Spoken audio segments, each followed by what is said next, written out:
Hi class, we are going to be reading Charlotte's Web. We are on chapter 15. It's called The Crickets. All right, are you ready? Here we go. The crickets sang in the grass. They sang the song of summer's end, a sad, momentous song. Summer is over and gone. They sang, over and gone, over and gone. Summer is dying, dying. The crickets felt it was their duty to warn everybody that summertime cannot last forever. Even on the most beautiful days in the whole year, the days when the summer is changing into fall, the crickets spread the rumor of sadness and change. Everybody heard the song of the crickets.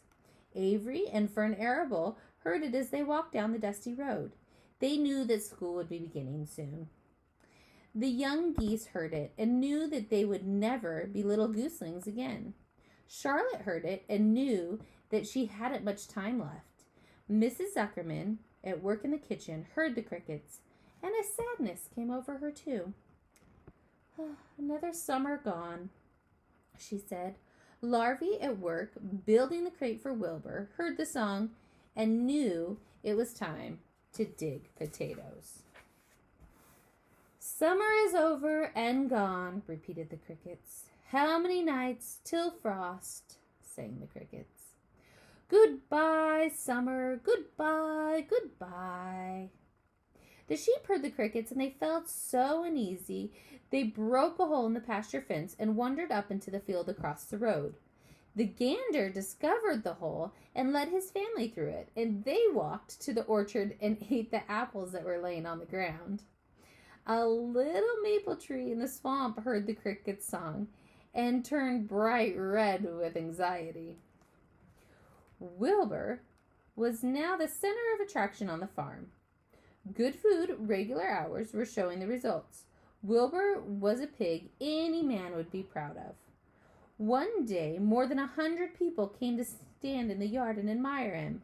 Charlotte had written the word radiant, and Wilbur really did look radiant as he stood in the golden sunlight.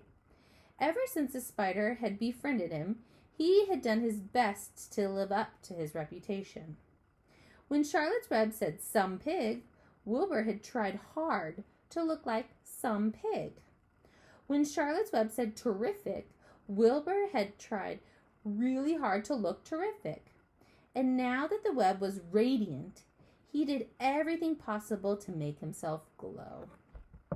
It's not easy to look radiant, but Wilbur threw himself into it with a will.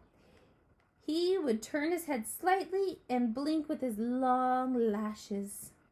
Then he would breathe in deeply, and when his audience grew bored, he would spring into the air and do a backflip with a half twist. At this, the crowd would yell and cheer. "How's that for a pig?" said Mr. Zuckerman, well pleased with himself. "That pig is radiant." Some of Wilbur's friends in the barn worried for fear all the attention would go to his head and make him stuck up. But it never did. Wilbur was modest. Fame did not spoil him. He still worried some about the future, as he could hardly believe that a mere spider would be able to save his life. Sometimes at night he would have bad dreams. He would dream that a man was coming to get him with a knife and gun. But that was only a dream. In the daytime, Wilbur usually felt happy and confident. No pig ever had truer friends, and he realized that friendship is one of the most satisfying things in the world. Even the song of the crickets did not make Wilbur too sad. He knew that it was almost time for the county fair, and he was looking forward to the trip. If he could distinguish himself at the fair and maybe win some prize money, he was sure Zuckerman would let him live. Charlotte had worries of her own, but she kept quiet about them. One morning, Wilbur asked her about the fair. "You're going with me, aren't you, Charlotte?" he said. "Well, I don't know," replied Charlotte. "The fair comes at a bad time for me.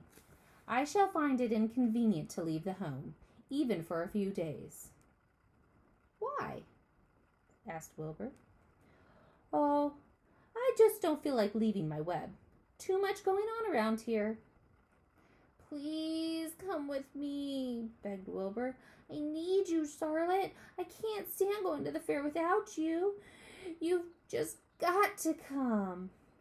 No, said Charlotte. I believe I'd better stay home and see if I can't get some work done. Well, what kind of work? Asked Wilbur. Egg laying. It's time I had an egg sack and filled it with eggs. I didn't know you could lay eggs, said Wilbur. Oh, sure. I'm versatile. What does versatile mean? Full of eggs? Asked Wilbur. Certainly not, said Charlotte. Versatile means I can turn with ease from one thing to another. It means that I don't have to limit my activity to spinning and trapping and stunts like that. Why don't you come with me to the fairgrounds and lay your eggs there? Pleaded Wilbur. It would be wonderfully fun. Charlotte gave her web a twist and moodily watched as it swayed. I'm afraid not, she said. You don't know the first thing about egg laying, Wilbur, and I can't arrange my family duties to suit the management of the county fair. When I get ready to lay eggs, I have to lay eggs, fair or no fair. However, I don't want you to worry about it. You might lose weight. We'll leave it this way. I'll come to the fair if I possibly can. Oh, good, said Wilbur. I knew you wouldn't forsake me just when I need you the most. All that day, Wilbur stayed inside, taking life easily in the straw. Charlotte rested and ate a grasshopper. She knew that she couldn't help Wilbur much longer.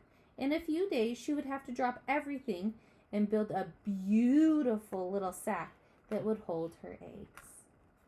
All right, we will be reading our next one that is Off to the Fair.